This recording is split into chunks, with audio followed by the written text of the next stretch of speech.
Welcome, champions. This is Arcadia. Hello, champions.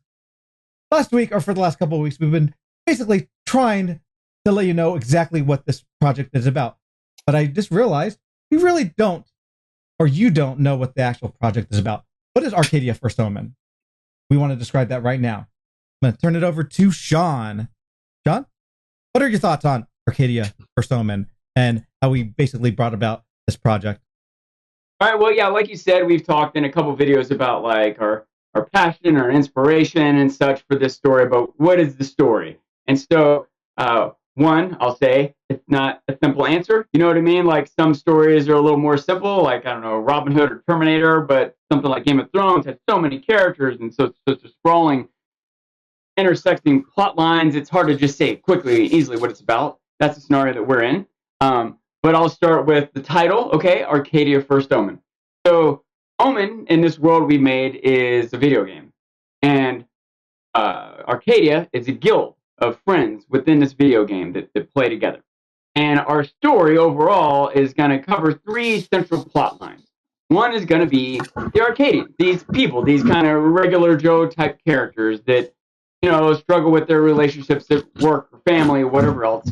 But they have this game they're connected to. They play it. They have got a sort of social group built around. It's our hobby, right? That'll be one. And the other will be the storyline of Omen itself. Like when you play a video game, there's going to be, ours is going to be like a fantasy adventure. And so there's going to be, princesses and bandits and wizards and everything. And you'll get sort of fantasy action out of that.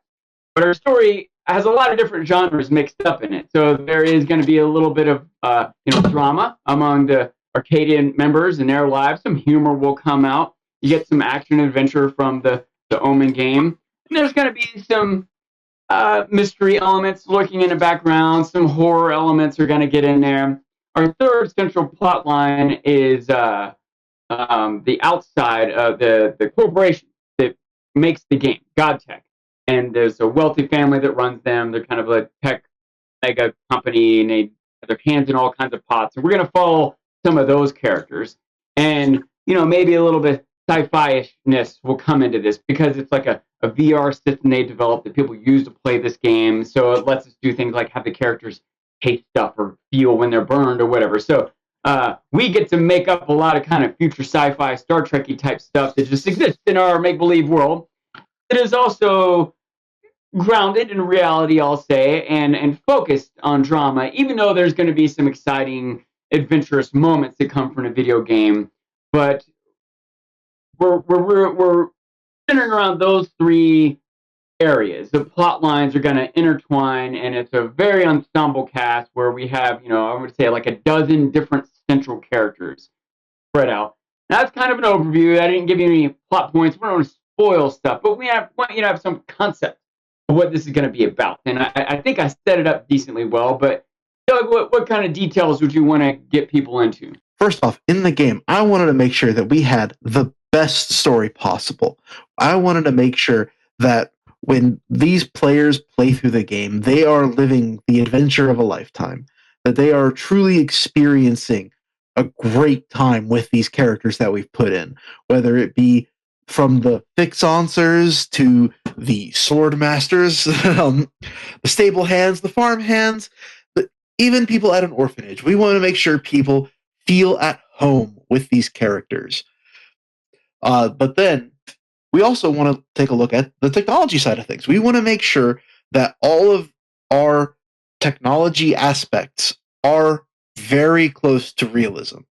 While, yes, we might be making up some stuff because it's sci-fi, there's going to be some things that don't currently exist. But programming and computers, all of these things already exist. So we want to make sure that all of that stays true to form. So, for me, a huge part of this was an inspiration from Final Fantasy 14. And when I played 14 in 2016, I wasn't like the biggest fan of 14 until I got involved with a friend of mine made a guild, which I didn't know what that was at the time, a group of people coming together to play a game. And in general, I fell in love with this guild. Like people that I don't know in real life, We just formed this bond and this friendship and this community, and I wanted to take that and put that into a show. It was super important to me that I could respect these people I met in real life, or not in real life, I guess you could say, and honor them. So I just wind up making a massive cast. Like, I mean, of course, I love like Walking Dead and Game of Thrones, and that's an ensemble of people, and I intend to be geared toward that type of show.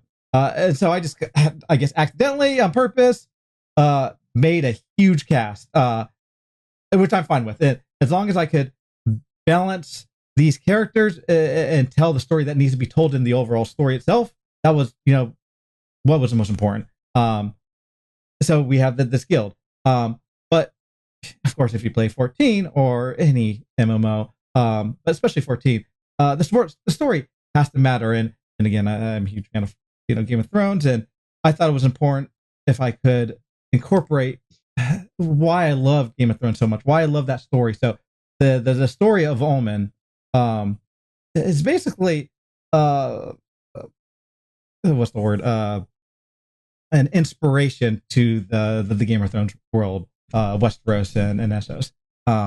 It's more darker toned, and a little bit more brutal to how life is. I just think it's more lighter because Game of Thrones is pretty heavy. But I'm not scared to take a chance on certain parts of the story.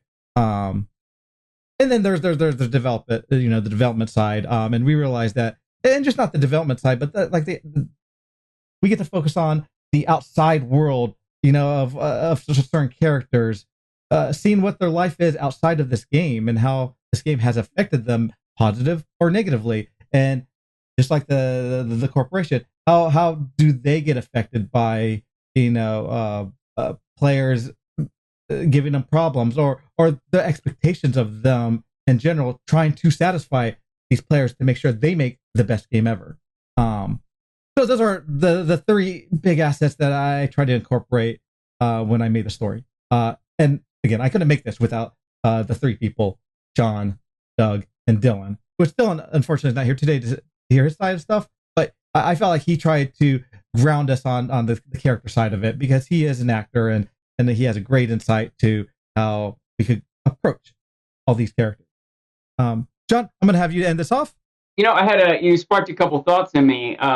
One, comparing our show to Game of Thrones, for example, one thing that makes Game of Thrones seem so heavy is that there's so much at stake, right? There are political leaders and zombies and dragons all threatening war and destruction and people being executed as we build up to that. Like, it's high stakes, and a slice of our show has some high stakes, but mostly we're just focusing on regular people who are trying to work out their engagement or their work schedule or something, and they're not trying to take over the world. Like, within the game, there's going to be some conflict that the characters get to take part in that will have bigger stakes, but it's still just a game, right? So it keeps the stakes low, at least in the beginning for us. Another thought I had is the idea of like guilds. It's not like a new thing, but I feel like it's part of many new parts of the new world with the internet, basically. Because when I go back 20 plus years ago, if you had some kind of niche interest, you were lucky if you had someone to do it with. You know what I mean? You just had to take part in things that the other people at your school or your community or whatever were doing. And, even something like football, maybe you get together with your friends on Sunday and watch football or talk about the game Monday, but still probably just 2 or 3 games, your local team. But now, because of fantasy sports, there's this huge connection, this huge community of people interacting around, I keep saying football, but baseball, whatever else too, because the fantasy sports have become so big, and it's given us something all to bond over and a reason to watch these games. And even something like, I don't know, Breaking Bad or, Game of Thrones, there's forums of people online who go to talk about it. It was new when Lost came out. The idea that there was an internet and people on the internet talking with Lost, and you could troubleshoot your theories with them or whatever, that was kind of a new thing. But that was like the normal way of the world, right? Like, every show that comes out has subreddits and Facebook groups and whatever, so people get to talk about and connect and bond over things they're interested in beyond their neighbor and their schoolmate. You can do it with people around the world. And so this idea of community was something that, Eric, you were discovering Final Fantasy, and that lots of people are discovering in lots of ways in this new world. And it's a feature of this show. It's a theme of our show. Mm-hmm. And I don't know if that's quite turn over to the next segment, but just some comments that I wanted to make about the nature of our show and some thoughts you were inspiring me just now. But we need to get back to the task at hand. We need to talk about these stories. If you enjoyed this content, please drop a like. If you have any questions, please make a comment below. And if you like this video, please subscribe. And Arcadians, be ever vigilant.